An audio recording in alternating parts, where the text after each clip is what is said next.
So in the previous segment, as you know, we have seen the basic idea regarding the errors. Now let's apply that concept in a question and then we will study the combinations of error.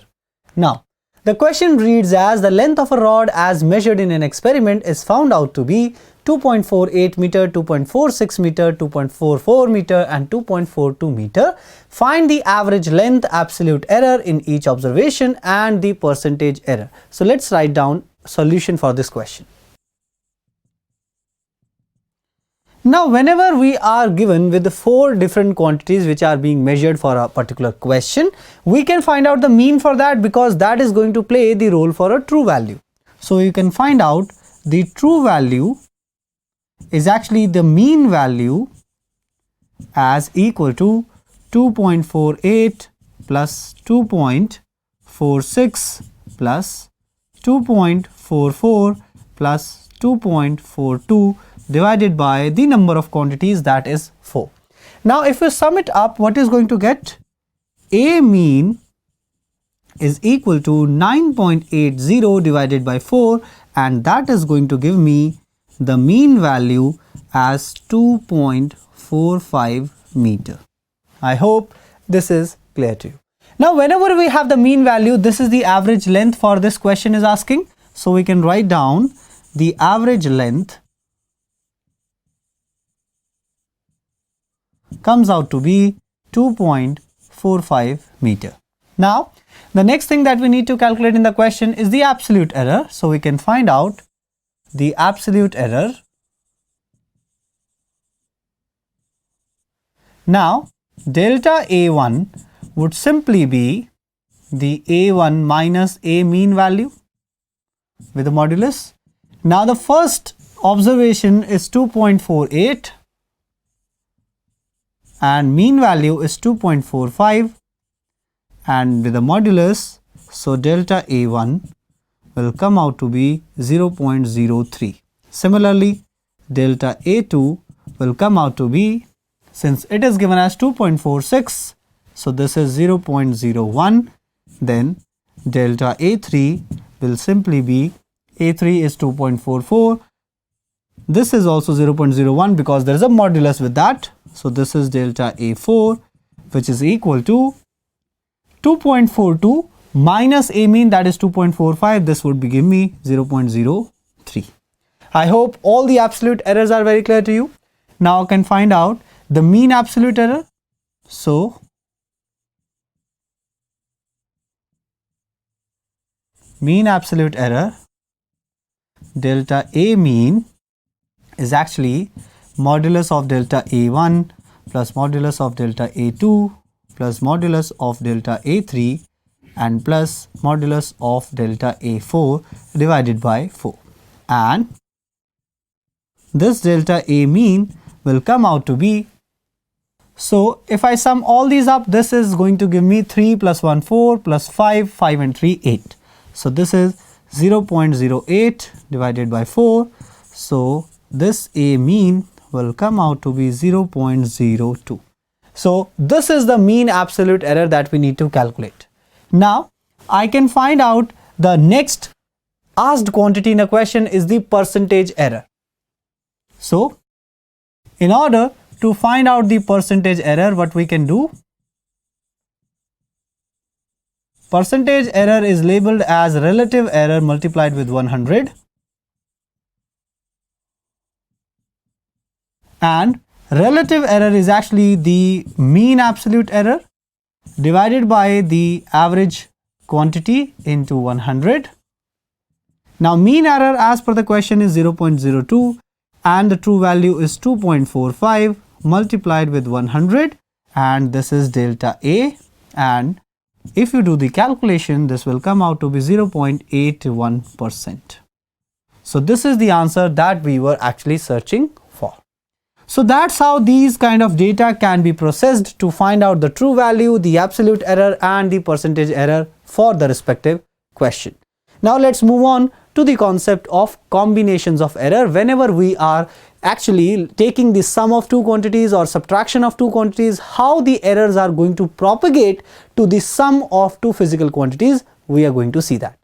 So the first category is the combination of errors when errors are discussed in a quantity which z is equal to a plus b. Now I have labeled a quantity z, which is the sum of two physical quantities or two measurable quantities a and b. Now what is going to happen? This a quantity that we are going to measure is going to have a plus minus delta a with a true value with a plus minus of error, and same is going to happen with the b. So this b is also b plus minus delta b. So with the introduction of error in the quantity a and b, there must be an error associated with the quantity z. So how that error is going to depend upon the respective errors of quantities, we are going to see. Now this is the main algebraic expression that we have, so we can put on all the quantities with their error limits. So z plus minus delta z must be equal to a plus minus delta a and then plus b plus minus delta b. Now proceeding further, this z plus minus delta z must be equal to, if I open up this bracket, this would be a plus minus delta a, then plus b plus minus delta b. Then z plus minus delta z is equal to a plus b can be clubbed into a bracket, then this is minus and plus this can be taken common, and this is delta a plus delta b.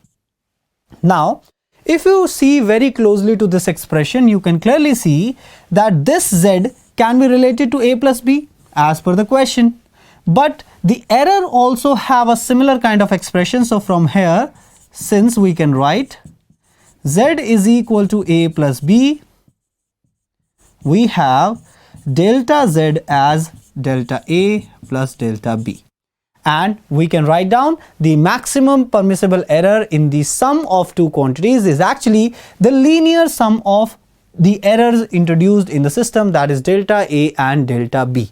So I hope the idea of error propagation in the sum of a quantities is very clear to you, and you can clearly see these kind of examples. Now let's see what happens if the subtraction or the difference of two quantities we need to understand. So in this we have a quantity z is equal to a minus b. What is going to happen?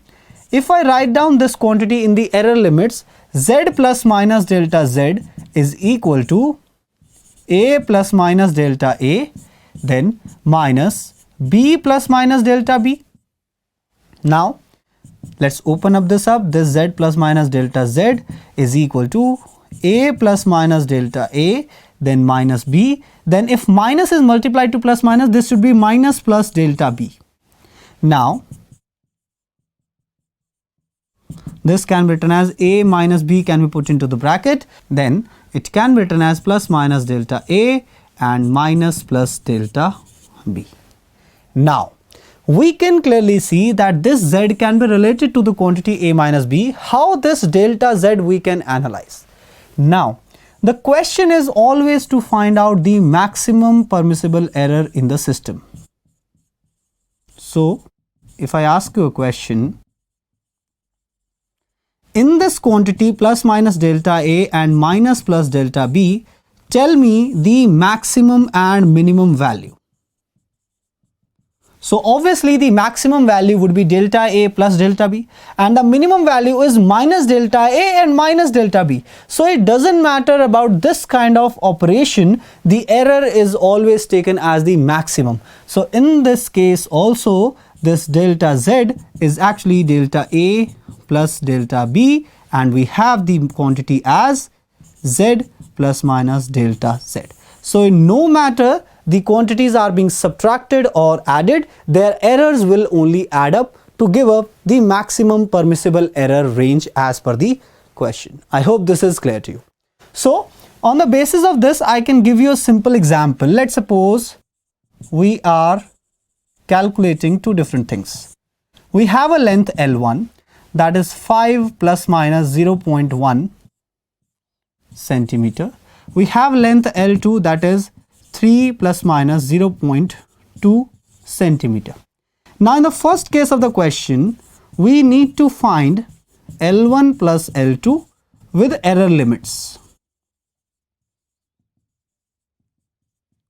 And in the next part, we are going to find out the L1 minus L2. So whenever we are finding a quantity Z is equal to L1 plus L2, so it must be the true value of L1 and true value of L2, that is 8, and then plus minus the sum of the errors, that is 0.3.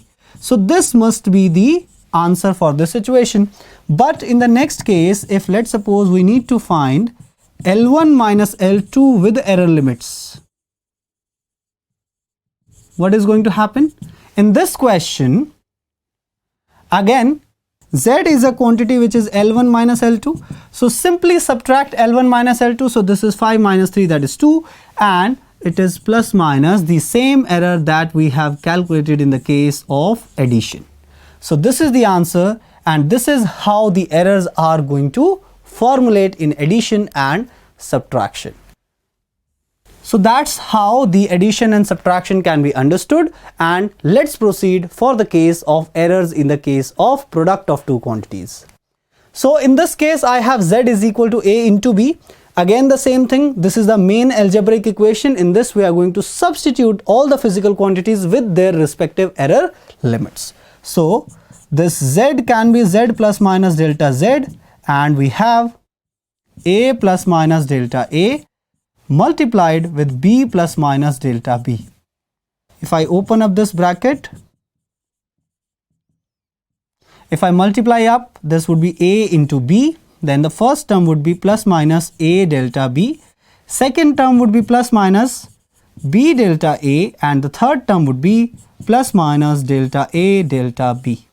Now, we have all the quantities to compare. I can compare this Z with this A into B, because as per the question, Z is equal to A into B. But the errors we need to analyze. Now, the most important part we need to understand, if I divide this whole expression, divide the LHS and RHS by Z. So what is going to happen? This is 1 plus minus delta Z by Z is equal to, now we know that Z is also equal to A into B, so this can be divided. So this is 1 plus minus delta B by B plus minus delta A by A, then plus minus delta A by A into delta B by B. Now, in this whole expression, tell me what is this delta A by A? Delta A by A is the fractional error or the relative error in A. Fractional or relative error in A, and delta B by B is the relative error in B. Now let's assume that these errors are very small. So assuming delta A by A is less than 1 and delta B by B is also less than 1. So when the fractional errors are even less than 1, what is going to happen? Then the product of these two quantities, delta A by A and delta B by B, this product will also be very small than 1. So this term can be neglected for the small errors, and we are left with 1 plus minus delta Z by Z is equal to 1 plus minus delta B by B plus minus delta A by A. And the fourth term is being dropped over here. Now, using this expression, I can clearly find out delta Z by Z is simply delta A by A plus delta B by B. So, the most important part that we need to understand, that in case of products, that in case of product of two quantities,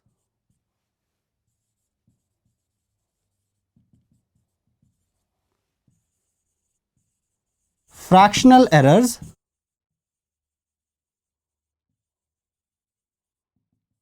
contribute to the fractional error of final result. So whenever we are taking the product of two quantities, the fractional errors in the respective quantities are going to contribute to the fractional error in the resulting quantity. So that's how delta Z by Z is equal to delta A by A plus delta B by B. And there's one more important result regarding the same. If I multiply this quantity with 100 on both the sides, what is going to get?